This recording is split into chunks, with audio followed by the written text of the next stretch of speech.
Olá a todos, sejam bem-vindos a mais um estudo no canal Clamando no Deserto. Nesse momento nós vamos conversar sobre uma breve reflexão que se chama Reflexão sobre a questão da perfeição, que eu li e achei importante comentar sobre ela. Logo mais iniciamos com uma oração.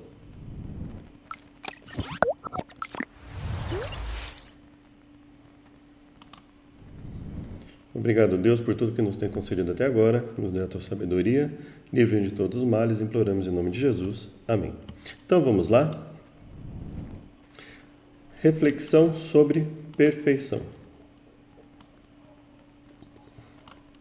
Perfeição absoluta só Deus possui, porque só em Deus é possível a existência ou presença de absolutos.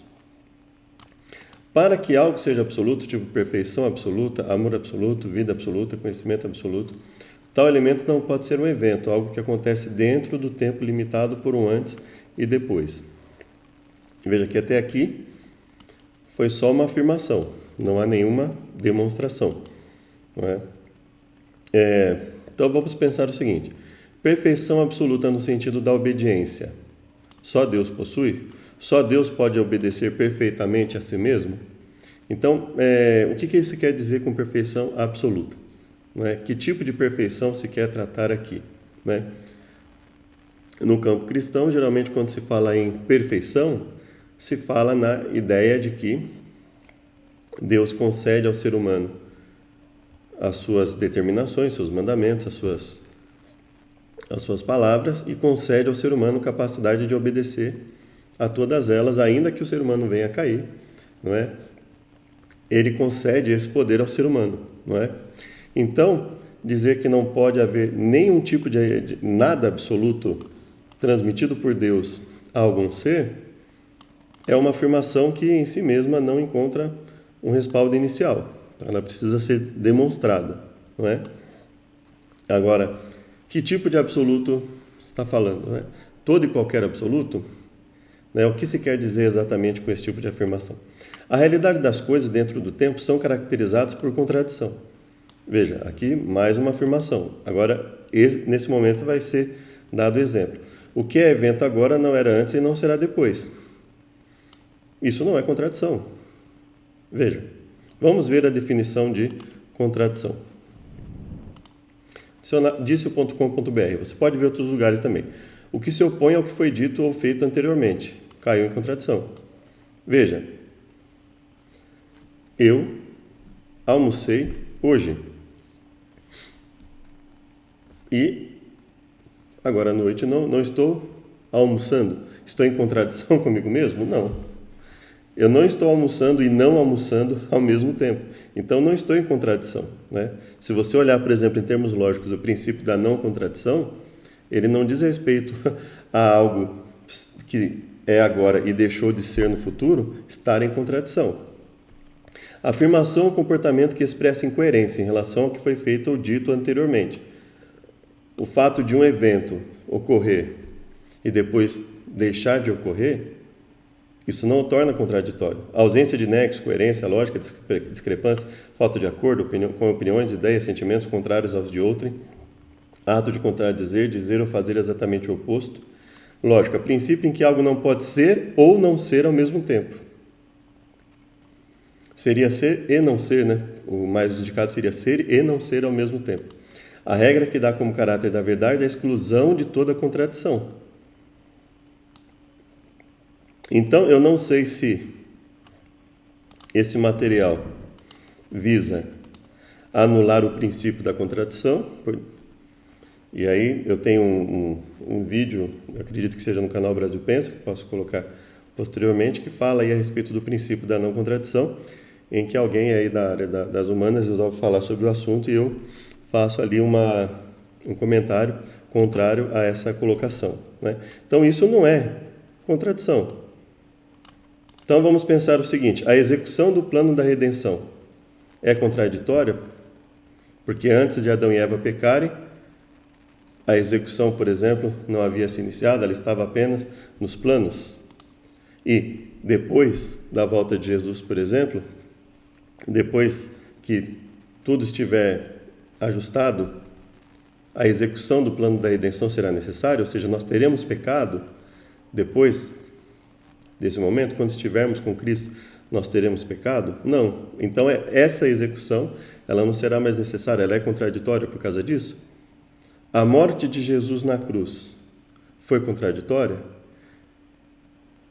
Porque a morte de Jesus ali na cruz, como ser humano, ela aconteceu num momento específico. Antes disso ela não tinha acontecido e depois também ela não aconteceu mais. Ela se tornou contraditória por causa disso? Não. Deus ali no momento em que ele concede a lei por escrito, né, ele estava nos condicionando a um evento contraditório, visto que esse evento de conceder a lei por escrito não ocorreu antes e depois ele não vai mais ocorrer. Então veja que, a princípio, não há justificativa para que esse exemplo seja uma confirmação dessa afirmação, de que a realidade das coisas dentro do tempo são caracterizadas por contradição. Não existe coerência nesse tipo de afirmação. E dizer que porque algo existe e depois deixa de existir, um evento ocorre e depois deixa de ocorrer, ele é contraditório, isso é uma manipulação de palavras, não é? Por essa simples propriedade, a perfeição da criação é sempre relativa à própria realidade na qual é disposta. O que será que se quer dizer com isso? Que a perfeição da obediência do ser humano está relacionada à realidade na qual ele se encontra, ou seja, não há condição de Deus permitir uma perfeição ao ser humano dentro da realidade, de qualquer realidade que ele esteja? Será que é essa a afirmação? Não é? Porque veja, quando Adão e Eva foram criados, eles foram criados dentro de uma realidade limitada, dentro de uma realidade humana, não é? Eles eram imperfeitos por causa disso? Imperfeitos em que aspecto? Imperfeitos na capacidade de obediência? Ou seja, Deus criou Adão e Eva já fadados à transgressão, visto que eles não poderiam ter uma obediência perfeita nesse sentido, e uma obediência em perfeição absoluta, ou seja, sem cair em nenhum aspecto, sem cair em relação a nenhuma ordem dada por Deus. Isso é o que nós podemos considerar como perfeição absoluta, ou seja, você obedecer a tudo o que for estabelecido, não é? Sem cair em nenhum aspecto. Será que Deus não havia dado sabedoria a Adão e Eva, condições a Adão e Eva? Ou seja, será que nós podemos limitar Deus nesse sentido? Ou seja, só Deus possui isso e ele não pode conceder isso a um ser, no sentido de conceder a um ser a capacidade de obedecê-lo em absoluto, obedecê-lo sem falhar em nenhum aspecto? Ainda que, obviamente, esse ser venha a compreender todos os detalhes dos motivos relacionados à existência desses mandamentos, com o tempo, não é? A mente do ser humano ela é ampla para se desenvolver em todos os momentos. Isso impede o ser humano de ser absoluto no sentido da obediência, não é? Será que não existe uma verdade absoluta dada por Deus? Será que a lei de Deus ela não é absolutamente perfeita? Será que, e quando eu falo em lei, eu me refiro à lei de Deus estabelecida para o ser humano perfeito, que foi estabelecido ali no Éden, por exemplo, né? Será que isso não foi perfeito? Será que isso foi imperfeito? Será que o ser humano não tinha condição disso? Será que o ser humano, por exemplo, Deus criou o ser humano com uma boca imperfeita, com o coração imperfeito? Não é? Era uma perfeição relativa a quê? Não era uma perfeição absoluta? O coração não era absolutamente perfeito, no sentido que o coração iria precisar se desenvolver com o tempo? A boca do ser humano precisaria se desenvolver com o tempo? Será que é isso que está se dizendo? Será que vamos entrar nesses detalhes nesse aspecto aqui? Ou será que o artigo ele mira especificamente a ideia com a qual eu não concordo, por exemplo, da obrigatoriedade da perfeição, e se utiliza desse recurso para se opor a isso, ou da possibilidade de perfeição? Então veja, por essa simples propriedade, a perfeição da criação é sempre relativa. A propriedade não se caracteriza como contraditória, portanto o argumento não é válido. Quando se fala de Adão e perfeição, eu não sei exatamente a quem se refere essa fala, entendo suas colocações, mas cai no mesmo campo. A realidade criada, veja, não há nenhuma demonstração até agora. A realidade criada, delimitada dentro do tempo, intrinsecamente não permite perfeição absoluta. A realidade criada não permite nenhum absoluto. Bom, se não permite nenhum absoluto, não permite uma obediência absoluta? Ou seja, vai ser sempre uma obediência relativa, ou seja, sempre uma obediência sujeita a falhas? Porque a que relatividade se está buscando, não é? Hoje em dia, por exemplo, relatividade se refere muitas vezes à imprecisão, ou seja, seria uma obediência imprecisa ou ela seria precisa em todos os aspectos? Ou seja, a que relativismo nós iríamos recorrer quando Deus dissesse, por exemplo, não terás outros deuses diante de mim? A obediência de Adão e Eva e dos seus descendentes seria relativa em que sentido? De que, vez ou outra, ele poderia inconscientemente não ter devida compreensão de que ele estaria transgredindo esse primeiro mandamento? Não farás para ti imagem de escultura, não tomarás o nome do Senhor teu Deus em vão. Será que o ser humano não teria capacidade de entender em absoluto esse mandamento, de forma a obedecê-lo absolutamente, sem tomar em nenhum momento o nome de Deus em vão e conhecendo já, Deus tendo dado condições a ele de, ao lidar com qualquer realidade posterior, conseguir entender que, dentro daquela realidade, tal atitude se configuraria tomar o nome de Deus em vão e tal atitude não se configuraria nisso? Então veja, isso não relativiza a questão da perfeição em obediência, pelo contrário, a mantém absoluta em todos os seus aspectos, em todas as suas necessidades. Mas funciona como ente mediador que aponta ou nos dirige para o absoluto, que é Deus. Mas nunca se poderá chegar à medida do absoluto de tudo. Veja, dizer que não se pode chegar ao absoluto de tudo é diferente de dizer que não possibilita nenhum absoluto. Se isso foi usado como sinônimo, então aqui entendo que houve uma falha lógica também. É por isso que quando Deus trata, vamos ver se Deus trata, né? Vamos ver se os versos colocados aqui, Jó 15:15 e 4:18, se referem a Deus tratando de sua perfeição. Vamos ver. É por isso que quando Deus trata de sua perfeição em relação ao que foi criado, deixa claro isto, no livro de Jó se lê. Bom, eu já vou adiantar para você que isso não foi dito por Deus, tá? Isso não foi dito por Deus a um profeta, por exemplo, ou a um servo dele. Vamos ver a quem foi dito isso. Veja que, dada a complexidade que é trazida pelo texto, que aliás é bem curto, veja que a tomada de versos isolados, ela não contribui para a análise dessa complexidade. Bom, mas vamos ver lá a quem se referem Jó 15:15 e Jó 4:18. Bom, vamos lá, Jó 15, vamos começar com o verso 1. Então respondeu Elifaz o temanita e disse, olha só, quem está conversando aqui? Elifaz, ok?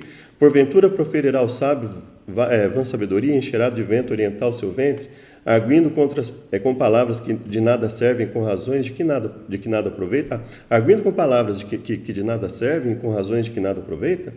E tu tens feito vão temor, e diminuís os rogos diante de Deus.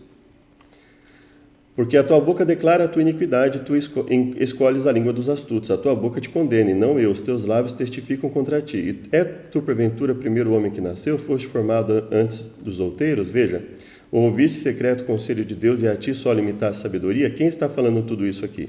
Ele faz. Ok? Nós estamos no verso 9 já. Ele faz. Vamos lá, verso 9. Que sabes tu que nós não saibamos? Quem entendes que não haja em nós? Também há entre nós encanecidos e idosos, muito mais idosos que teu pai. Porventura faz por causa das consolações de Deus? Veja que aqui, olha, é tudo, e até o verso 15, que é Jó 15:15, eis que ele não confia nos seus santos e nem os céus são puros aos seus olhos. Isso não foi uma fala de Deus, isso foi uma fala de Elifaz. Vamos agora para Jó, capítulo 4, verso 18. Deixa eu só confirmar aqui. Jó 4:18, exatamente. Mais uma vez, capítulo 4. Então respondeu Elifaz o temanita e disse, Se tentarmos falar-te, enfadar-te-ás, mas quem poderia conter as palavras? Eis que ensinaste a muitos, tem fortalecido mãos fracas. Então, olha, veja que aqui, ó, a todo momento, ele faz falando, ele faz comentando, tá ok? Olha, não há nenhum indicativo aqui de que a fala tenha passado para outra pessoa que não o próprio ele faz. Olha só. E aí no verso 18 ele diz: eis que não confia nos seus servos e aos seus anjos atribui loucura. Então veja aqui, agora vamos ver o que Deus fala para ele faz lá em Jó 42. 42 eu vou ler a partir do 7. Sucedeu que, acabando o Senhor de falar a Jó aquelas palavras, o Senhor disse a Elifaz o temanita: a minha ira se acendeu contra ti e contra os teus 2 amigos, porque não falastes de mim o que era reto com o meu servo Jó. Porque não falaste de mim o que era reto com o meu servo Jó. Então é no mínimo temerário utilizar as palavras de Elifaz como se fossem o próprio Deus se manifestando, sendo que ele mesmo no capítulo 42 diz a Elifaz o temanita que ele não estava falando o que era reto, como no caso do servo Jó. Tomai, pois, 7 bezerros, 7 carneiros e ide ao meu servo Jó. Ofereci os holocaustos por vós, e o meu servo Jó orará por vós, porque deveras a ele aceitarei, para que eu não vos trate conforme a vossa loucura. Olha como Deus chama a fala de Elifaz o temanita. Porque vós não falaste de mim o que era reto com o meu servo Jó. Então foram Elifaz, temanita, Bildade, o suíta, Zofar, o namatita, e fizeram como o Senhor lhe dissera. E o Senhor aceitou a face de Jó. Por fim, então, isso não é Deus tratando da sua perfeição em relação ao que foi criado. E, portanto, esse argumento também não é válido.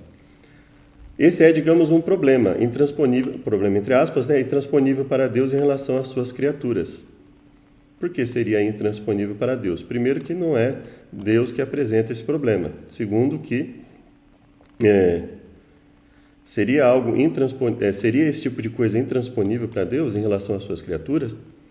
Tanto que para resgatar a realidade criada, que é temporalidade, o próprio Deus teve que reduzir e traduzir em evento por meio da encarnação. A encarnação do Logos é exatamente isso, ou seja, aquilo que é possível na transposição do abismo, na possibilidade de uma coexistência de realidades imensuravelmente separadas. Se a encarnação não fosse isso, não passaria de nada.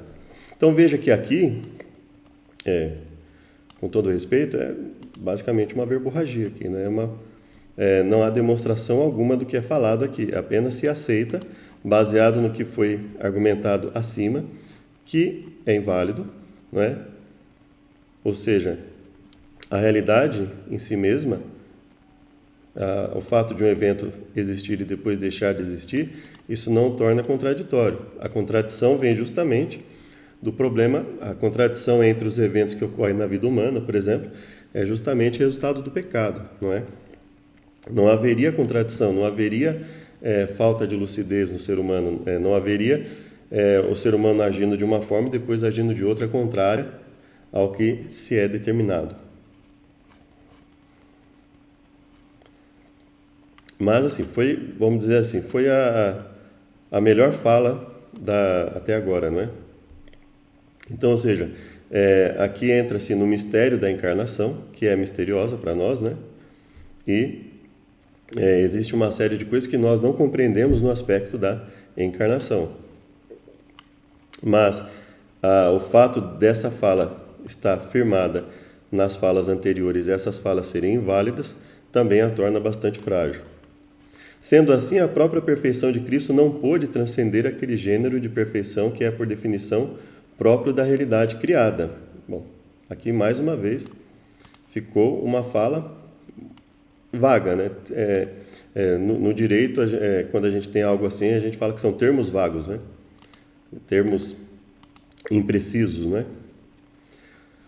Que é, por definição, próprio da realidade criada. Veja que tudo aquilo está baseado no que ele falou muito fragilmente lá. Essa afirmação é baseada nas afirmações acima, que são bastante frágeis e que se utilizaram de versos isolados que não correspondem àquilo que Deus tratou em relação à sua criação. Não é? E a que transcendência ele está se referindo? A transcendência na obediência de Cristo, por exemplo, né?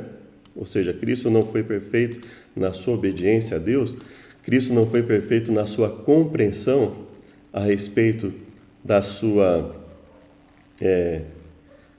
atitudes para a redenção do ser humano. Cristo falhou em algum aspecto, né? É óbvio que nós sabemos que Cristo, ele crescia, a Bíblia fala que ele crescia em sabedoria e estatura, né? Ou seja, ele passou por um momento de desenvolvimento. A Bíblia fala que ele tinha sede, né? Que ele sangrou. Então, nós sabemos que Cristo, ele veio como ser humano, né? Veio em forma, assumiu a forma de servo, não é? Agora, quando se fala isso, por exemplo, o que está querendo se dizer exatamente, né? Precisa se especificar exatamente o que se quer dizer com essas falas, né? Tão vagas, tão amplas, né? Deus sabe e reconhece isso, por saber que não se pode exigir de uma realidade algo que a ela não é possível por definição. O que ele quer dizer aqui? O que não foi exigido de Cristo aqui no caso, né? Em que aspecto se considerou que algo não foi exigido de Cristo aqui devido à realidade em que ele estava? O que não foi exatamente exigido dele? Se nós olharmos o Evangelho, é difícil imaginar algo que não tivesse sido exigido de Cristo, não é? Como ser humano, obviamente, porque ele veio como ser humano, venceu como ser humano, não é? Aqui entra um pensamento bem legal de uma das nossas lições de escola sabatina, que lembremos-nos que é sujeito às Escrituras, ok? Não é o contrário, não são as Escrituras que se sujeitam à lição de escola sabatina, nem ao comentário de Ellen White, é o contrário. Esses são textos extra-bíblicos que se sujeitam à Bíblia e devem ser lidos à luz deles. Cristo era perfeito como Deus, em sua encarnação era perfeito como homem, mas por seus sofrimentos ele se tornou perfeito como Salvador. Veja que isso também não é uma demonstração, é apenas, vamos dizer assim, uso de um argumento de autoridade. Vou usar aqui comentário bíblico adventista e vou fazer uma afirmação de uma linha e mais, 2/3 de uma outra linha para falar de algo extremamente complexo, não é? Então, não há demonstração alguma aqui, não é? É claro que, veja, a encarnação, nós não temos como especificar com todos os detalhes o que foi a encarnação, não é? Então, assim, sua encarnação ele era perfeito como homem. Que tipo de homem nós estamos falando, né? Nós estamos falando lá do Adão antes da queda? Nós estamos falando perfeito como Adão depois da queda? A que tipo de homem nós estamos falando, né? Pelos seus sofrimentos ele se tornou perfeito como Salvador, não é? Em que contexto isso está inserido, não é? Para que nós possamos entender exatamente o que o comentário quis dizer e possamos efetivamente concordar ou discordar com o aspecto que o comentário quis enfatizar ao dizer aqui essas falas, né? Então, veja que nós precisamos de algo mais profundo, né? De um contexto maior para termos a noção disso aqui, né? Entendo o que se quis colocar aqui, né? Ou seja, não era Deus agindo como Deus aqui, né? Não era simplesmente um faz de conta, Jesus em forma humana, mas na verdade com toda a sua onipotência, onisciência, onipresença, atuando e só fingindo ser o homem. Não, era um homem realmente, não é? Perfeição é um tópico por si complexo. Muitos dizem que devemos ser perfeitos ou que devemos ser perfeitos para entrar no céu. Então veja, ele sai de um conjunto de termos vagos para abordar um aspecto de perfeição que é relacionado à obediência aos mandamentos. Se não queremos dizer com isso do que se pode dizer, concordo. Ficou bem vago essa fala. Mas perfeição absoluta, como estado estático de perfeição, não existe em criaturas. Bom, que ele está considerando que ele está se referindo aqui à perfeição que é sempre enfatizada aqui dos sermos perfeitos, apesar de eu não concordar com a ideia de obrigatoriedade de perfeição para a salvação, por exemplo, que a última geração tem a obrigatoriedade de ser perfeito antes da vinda de Jesus, é óbvio que isso não se refere a essa abordagem que ele colocou aqui. de que perfeição absoluta é só em Deus, então, quer dizer, então nem Adão pode ser absolutamente perfeito na obediência aos mandamentos, então até Adão e Eva seriam transgressores dos mandamentos de Deus, é isso que ele quer dizer, né? Será que ele quis dizer que nem Jesus poderia ter obedecido com perfeição absoluta aos mandamentos de Deus, porque ele estava em forma humana? Ficou uma coisa bem vaga e perigosa, né? Porque todo texto que é vago e mistura as coisas dessa forma, ele tende a ser perigoso. Muitos dizem que devemos ser perfeitos ou que devemos ser perfeitos para entrar no céu. Obviamente, aqui as pessoas, quando elas se referem à perfeição nesse aspecto, elas se referem ao aspecto de obedecer a Deus em tudo que Ele determina, assim como foi estabelecido por Deus a Adão e Eva, assim como Ele disse lá na Torá, ou seja, que vocês me obedeçam em tudo que eu falo para vocês, né? E aí existe um debate a respeito disso, mas é óbvio que essa lógica utilizada aqui, ela não serve para isso, não é?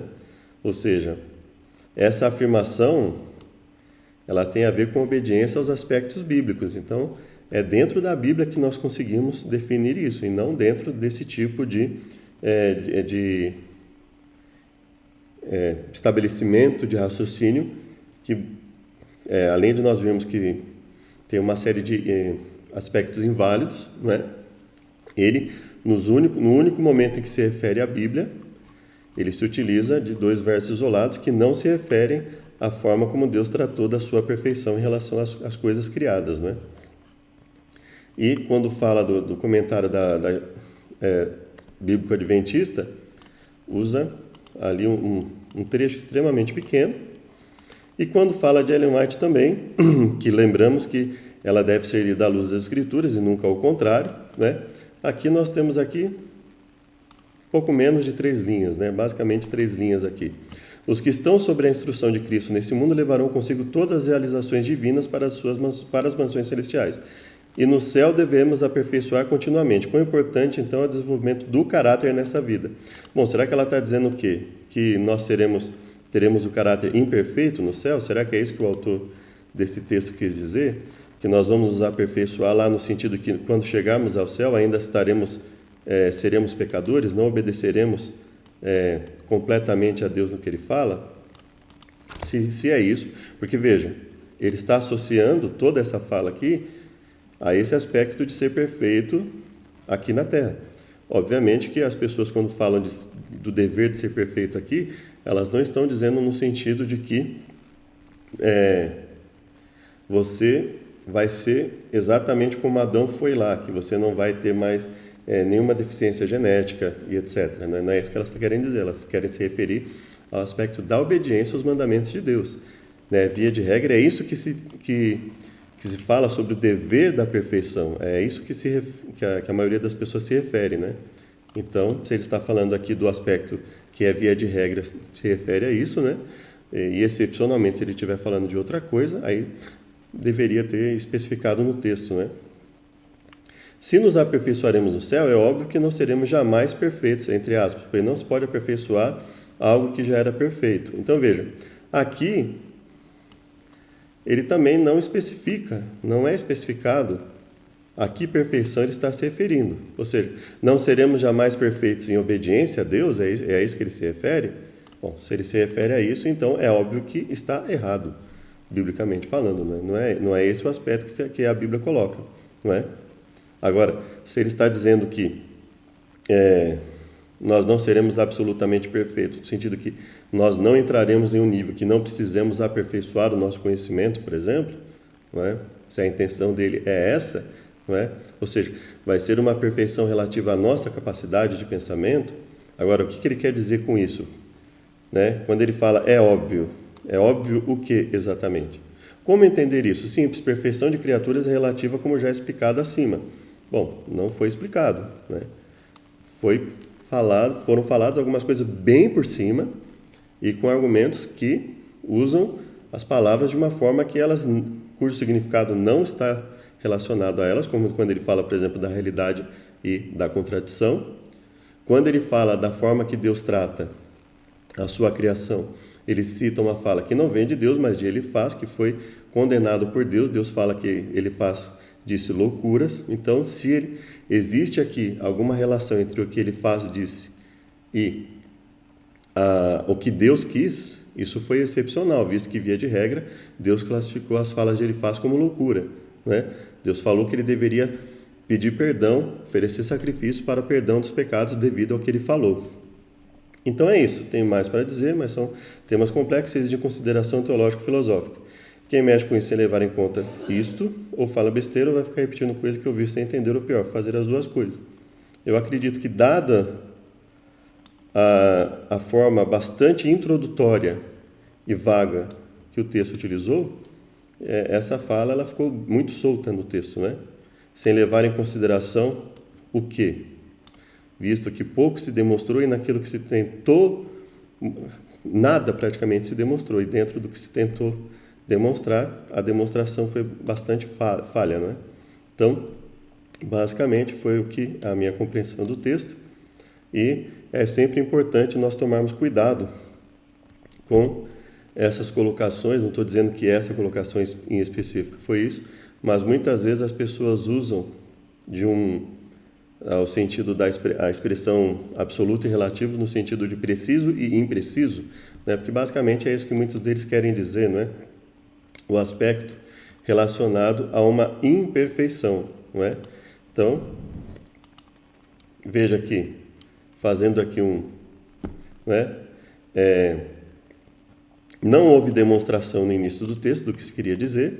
Quando se usou alguma coisa para demonstrar, ou se utilizou o termo contradição de uma forma que não se enquadra na afirmação feita posteriormente. Aqui, quando se fala de Adão e perfeição, né, também foi utilizado o aspecto de Adão aqui de modo muito vago. E se nós pensarmos em Adão e Eva, o que se quis dizer com isso? Visto que lá no final do texto a intenção era abordar aqueles que falam sobre a obrigatoriedade de perfeição em termos de comportamento, em termos de obediência. Então ficou bastante vago e perigoso, né? A questão de Deus tratando da sua perfeição, inválido, né? Usar isso para falar de um problema intransponível, inválido, e também não se fez nenhuma demonstração aqui. E o texto, basicamente, ele entrou aqui numa espiral baseada nas afirmações iniciais, que, a princípio, considerei bastante falhas, né? Então, essa é mais uma reflexão, e que Deus abençoe. E te convido para uma oração final. Obrigado, Deus, por todas as coisas que nos tem concedido, que possamos focar nossos ensinos nas Escrituras e termos toda a cautela necessária para falarmos da Tua mensagem, da Tua palavra. Venha aperfeiçoar pelo Teu Espírito Santo qualquer falha que venhamos a cometer nas nossas palavras, pensamentos e ações, principalmente no evangelismo. Nós imploramos em nome de Jesus. Amém. Muito obrigado e até o próximo vídeo.